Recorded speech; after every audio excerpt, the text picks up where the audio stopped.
My dear students and viewers, Assalamu alaikum. Welcome to my first online class. I am Murshida Imam, Assistant Professor, Department of English, Govt Shahid, Suhrawardy College, Dhaka. Today I am going to conduct a class for the students of Honours Second Year, Department of English, from the course Romantic Poetry on the topic The Rime of the Ancient Mariner by S.T Coleridge. Then, my dear students, how are you? Hope you are fine at home. I am also trying to be fine staying at home. Then, thanks to the Almighty that after a long gap, we have got the opportunity to meet through our online class. Okay, then before starting our class, at first I would like to remind you about what we were doing in the class of our college, in the classroom of our college. Okay, then we completed the drama Riders to the Sea by J.M. Singe, and we were also asked to do some homework. I hope all of you have done your homework, haven't you? Okay, then we also talked in the last class, we also talked about the main features of romantic period, including its duration, and also about the leading poets of this period. So I mentioned earlier, that is, we are going to read the poem The Rime of the Ancient Mariner by S.T Coleridge, but we won't start reading the text today. Then what will you learn today? Yes, at the end of our session you will learn about the life and works of Coleridge. In the meantime, I will also focus on lake poets and lyrical ballads. Okay, then I will discuss definition of ballad and its types. Then I will also try to give you an idea about supernaturalism. Then I will discuss the background of the poem The Rime of the Ancient Mariner, then the significance of the title of the poem. Then at last I will give you I will discuss the main theme of the poem, The Rime of the Ancient Mariner. Okay, then S.T Coleridge is one of the founder poets of Romantic period, and he was split brother of William Wordsworth. Okay, and the very poem The Rime of the Ancient Mariner is one of the most remarkable poems, not only in the history of Romantic period but also in the history of English literature. Okay, and it is the longest poem. It is the longest poem of S.T Coleridge, and there are 7 parts in the poem. Then if I want to talk about the life and works of Coleridge, that is, he was born in 1772 at Ottery St Mary in Devonshire in England. Okay, then his father was the headmaster of King's School, and after the death of his father, he was sent to a school. The name of the school is Christ's Hospital. Okay, it's not the name of a hospital. Okay, it's the name of a school. It's a charity school in London. Okay, he was sent to Christ's Hospital school, and he spent his childhood there. And then he went to Jesus College, Cambridge, and there he spent about 1791 to 93. He left Jesus College on December 1793. And from his childhood he was fond of reading various types of books. He was fond of Arabian Nights, Then in 1794, okay, he met Robert Southey, okay, and he also met William Wordsworth. And these 3 poets, that is William Wordsworth, S.T Coleridge and Robert Southey, are called lake poets because they lived together in the Lake District.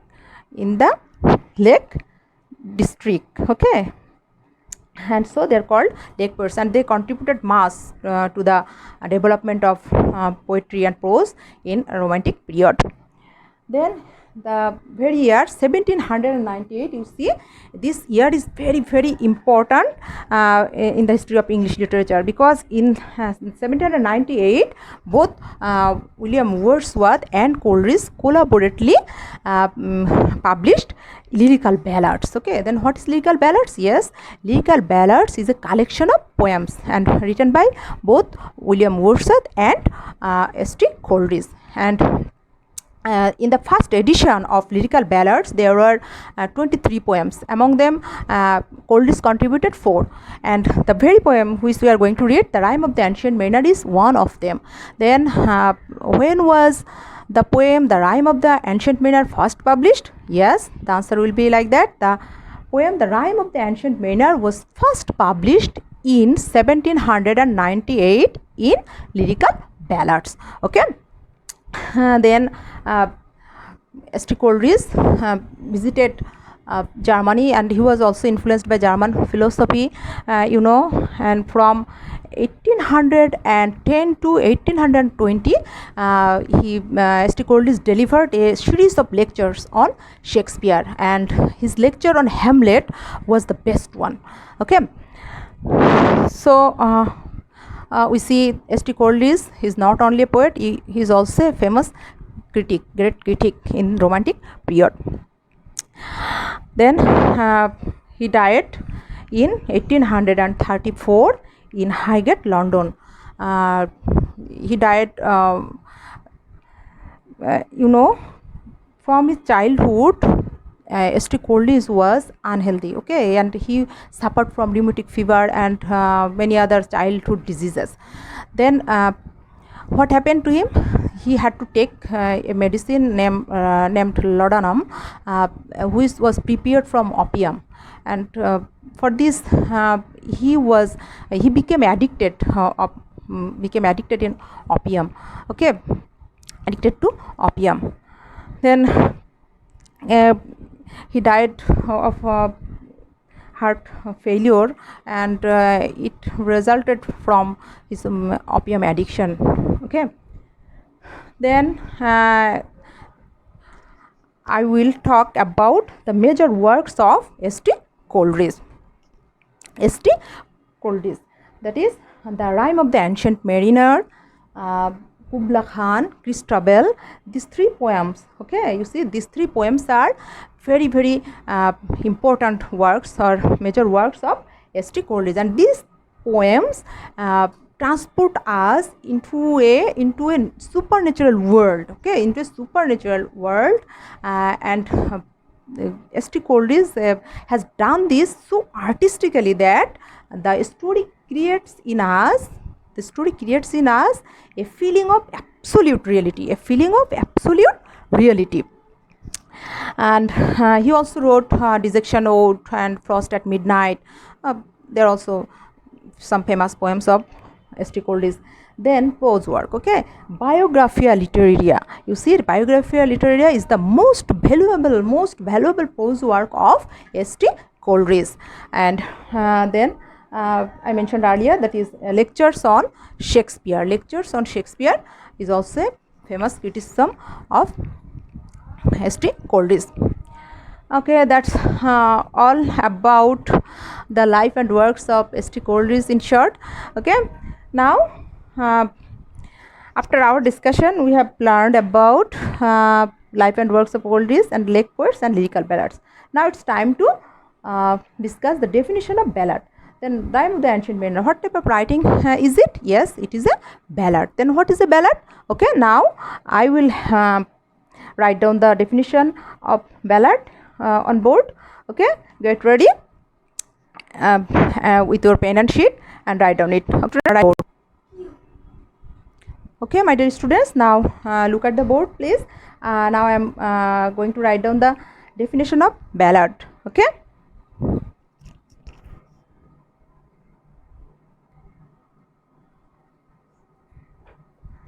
Okay, my dear students, now look at the board. I have written down the definition of ballad. That is, what is a ballad?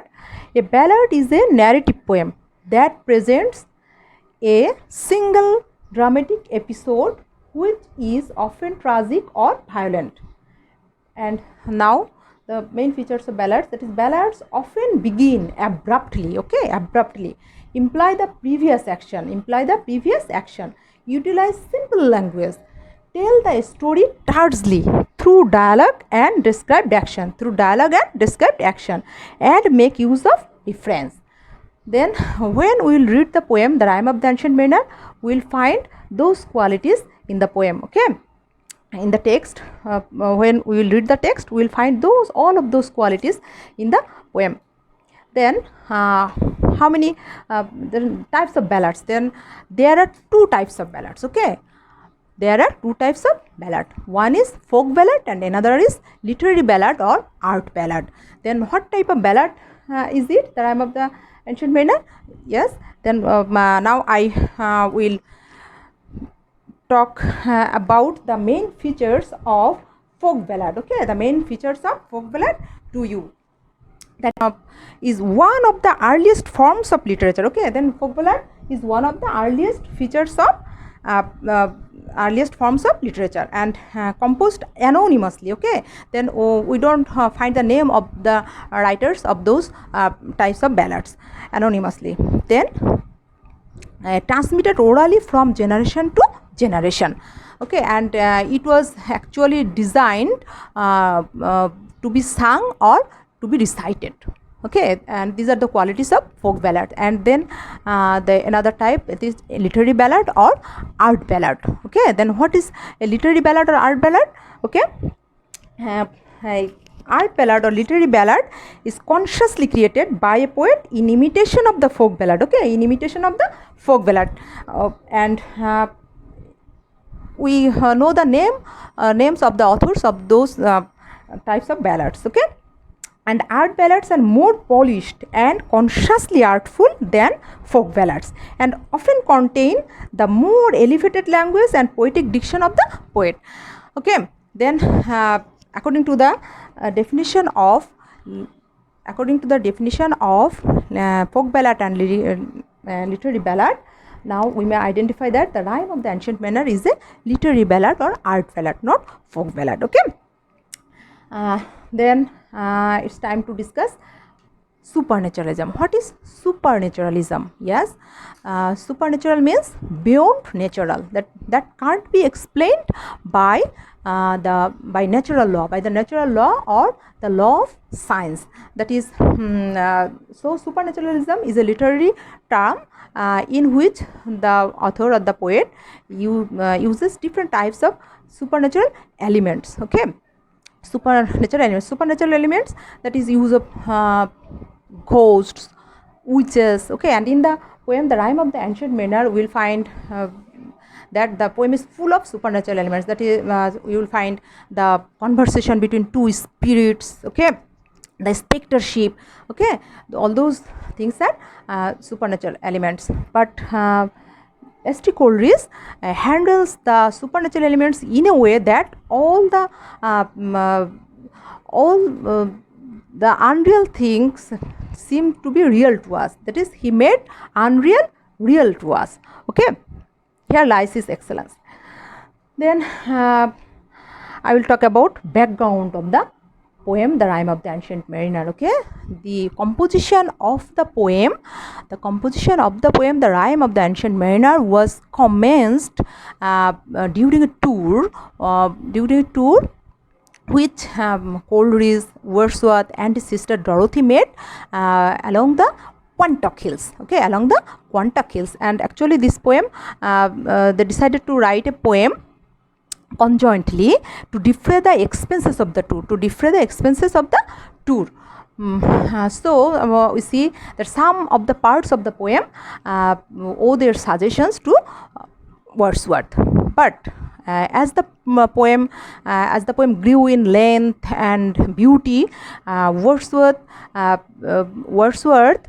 did Wordsworth do? Then Wordsworth withdrew his hand. Wordsworth withdrew his hand, leaving it to the composition to S.T Coleridge. Then S.T Coleridge put or used supernatural elements in the poem. And if I want to talk about the poetic style of S.T Coleridge, we must say that is along with explosive fervor, okay, along with explosive fervor, Coleridge preserves a fine simplicity to diction, and he appeals directly, okay, he appeals directly to the reader's imagination by writing with great clearness. And in this respect, S.T Coleridge resembles Wordsworth, okay. Then significance of the title. Then the title of the poem is The Rime of the Ancient Mariner. Then rhyme. If you find the meaning of the word in dictionary, rhyme means frost. But here rhyme is actually the archaic form of the word rhyme, R-H-Y-M-E.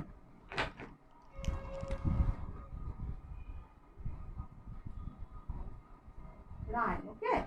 R-H-Y-M-E. From this word came this word. It is R-I-M-E. And rhyme means, you know, the similarity of sound between two words. Similarity of sound between two words. That is old, cold, cross, albatross. Then ancient, very old. Okay, and mariner, sailor, you know.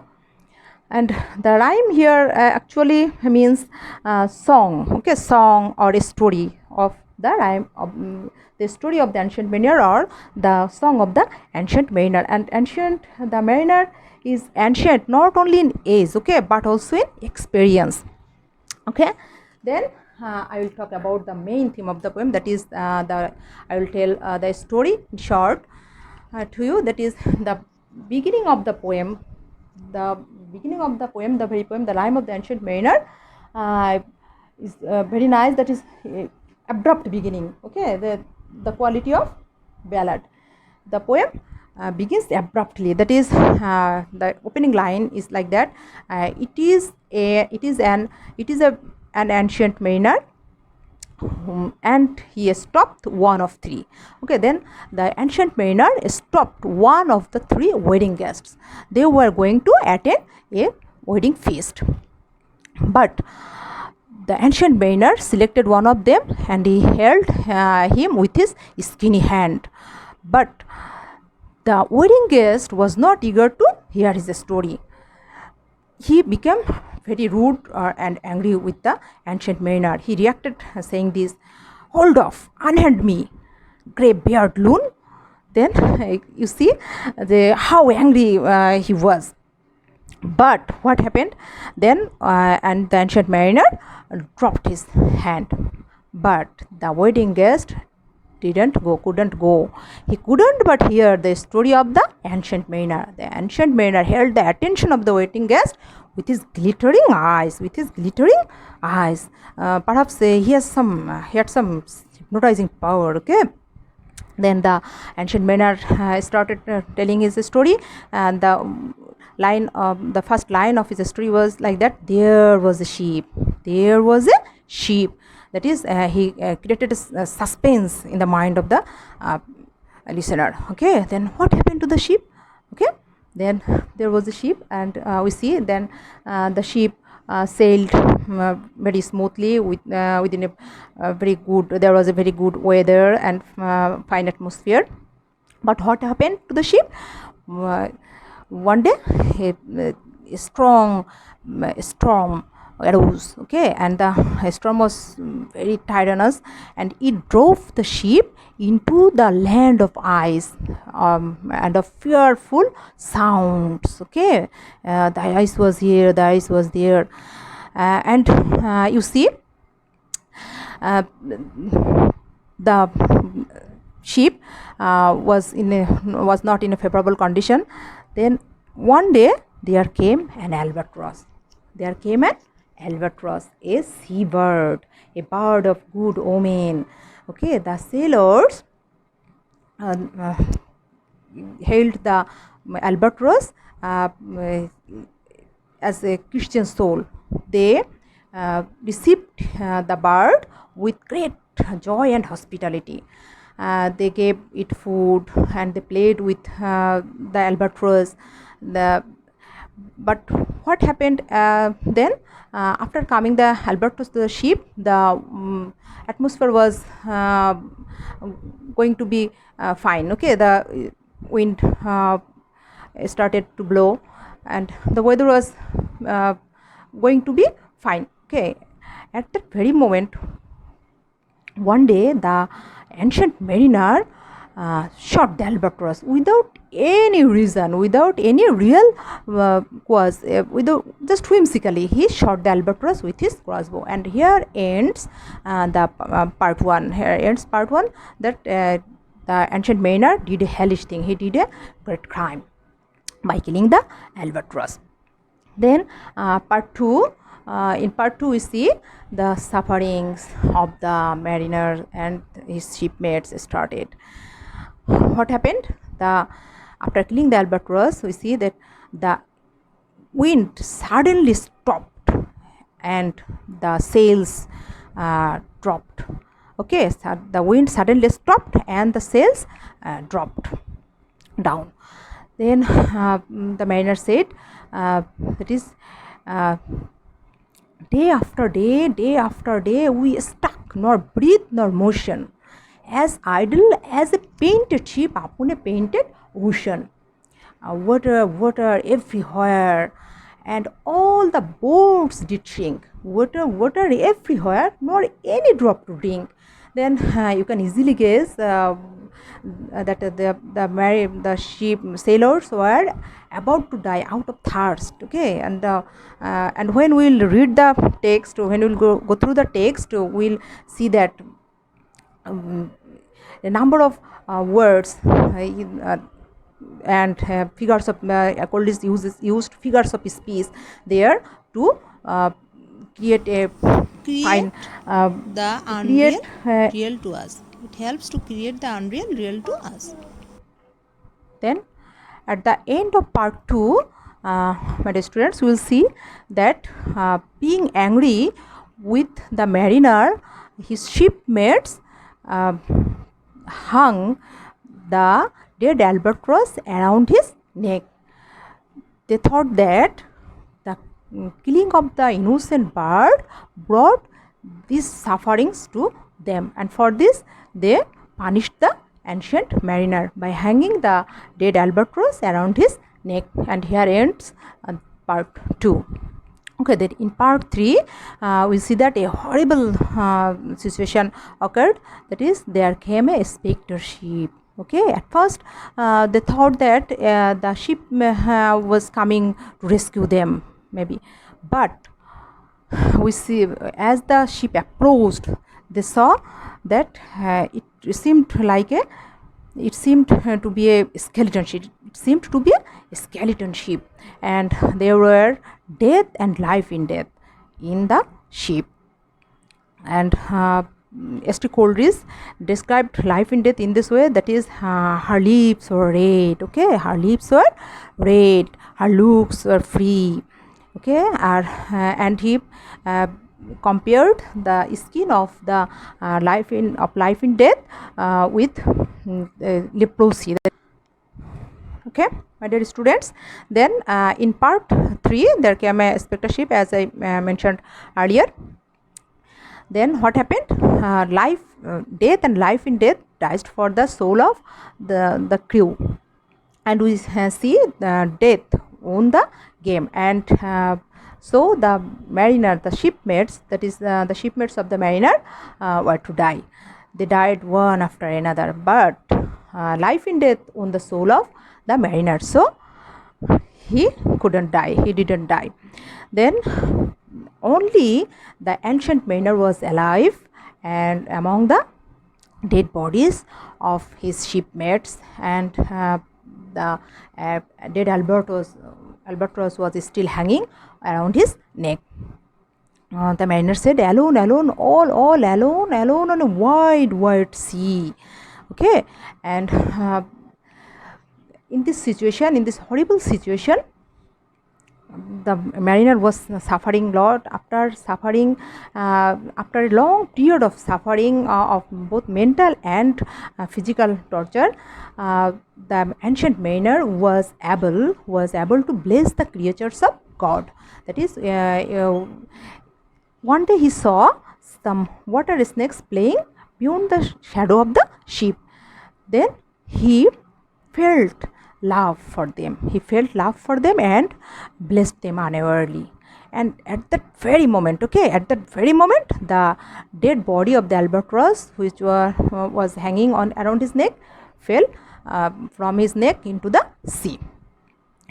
So you see, after feeling love for the creatures of God, the ancient mariner got relief. Okay, and after some supernatural incidents, when we will go through the text, we will see that after some supernatural incidents, that is the conversation between the two spirits, and some other supernatural incidents, we will see that the ship went down near the shore, but the mariner was rescued by a pilot boat, and there was a hermit to shrive the soul of the mariner, and to hear the story, the awful story of the mariner. And from that moment, the ancient mariner felt anguished at some intervals, and then he selected someone to tell his story, that is about his crime, about his sufferings, and also about his reconciliation. And Coleridge left a message for us at the end of the poem through mariner. He prayed best who loveth best, for the dear God who loved us, he made and loved all. And it is the moral of the poem. Okay, then that's all about the main theme of the poem, that is the story in brief. Now it's time to give you some homework. Okay, get ready with your pen and sheet. Write down, please. That is, write short notes. Okay, write down, please. Write short notes on lake poets. Number A, lake poets. Write short notes on. Then write down, please, lake poets. Number A, lake poets. Number B, lyrical ballads. Then number C, supernaturalism. Okay, you have to write down short notes on lake poets, lyrical ballads, and supernaturalism. You will have hope you will all of you will do your homework. Then now I will give you 3 quiz type questions. Okay, that is brief questions, and you have to answer those questions in the comment option. Okay, in the comment option, and through your answer and through your response, I will be able to guess actually how many students of honors second year of English department are doing the class. Okay, hope all of you are doing the class. Then get ready and write down those questions. Okay,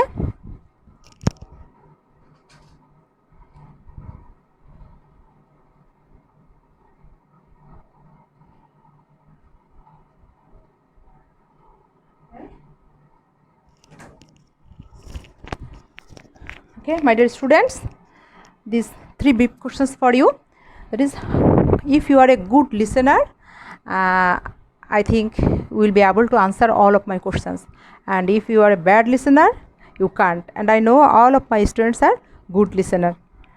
Okay, then question number 1, how many parts are there in the poem The Rime of the Ancient Mariner?